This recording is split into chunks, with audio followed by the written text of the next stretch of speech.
KCB masoor പരീക്ഷയ്ക്ക് നിങ്ങൾ apply ചെയ്തിട്ടുണ്ടോ? ഒരു നിമിഷം ചിന്തിക്കൂ. ഈ വരുന്ന സെപ്റ്റംബർ 30-നാണ് പരീക്ഷ. അതായത് ഇന്ന് മുതൽ വെറും 3 മാസമാണ്. ഈ 3 മാസം നിങ്ങളുടെ ജീവിതം തന്നെ മാറ്റിമറിക്കാൻ സാധിക്കും.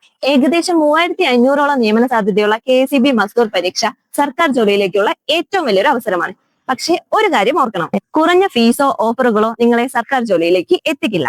മികച്ച ക്ലാസുകൾ, കൃത്യമായ സ്റ്റഡി പ്രോജക്ട്, ശരിയായ മെന്ററിംഗ്, സ്ഥിരമായ മോക്ക് ടെസ്റ്റുകൾ എന്നിവയാണ് നിങ്ങളെ ഉയർന്ന റാങ്കിലേക്കും സർക്കാർ ജോലിയിലേക്കും എത്തിക്കുന്നത്. അതുകൊണ്ടാണ് ആയിരക്കണക്കിന് മത്സരാർത്ഥികൾ വിശ്വസിക്കുന്നത് M7 ലേണിംഗ്സിനെ. മികച്ച ഓൺലൈൻ ഓഫ്ലൈൻ ക്ലാസുകൾ, പരിചയസമ്പന്നരായ അധ്യാപകർ, നിലവാരമുള്ള പഠന രീതി, റിസൾട്ട് ലക്ഷ്യം വെച്ചുള്ള പരിശീലനം. ആദ്യം ഞങ്ങളുടെ ഡെമോ ക്ലാസുകൾ കണ്ടു നോക്കൂ, നിലവാരം വിലയിരുത്തൂ. ഇഷ്ടപ്പെട്ടാൽ ആത്മവിശ്വാസത്തോടെ ജോയിൻ ചെയ്യൂ. സർക്കാർ ജോലി എന്ന ലക്ഷ്യത്തിലേക്ക് ഇനി കാത്തിരിക്കേണ്ട. കൂടുതൽ വിവരങ്ങൾക്ക് ഇപ്പോൾ തന്നെ വിളിക്കൂ M7 ലേണിംഗ്സ്. ക്വാളിറ്റിയിലൂടെ വിജയത്തിലേക്ക്.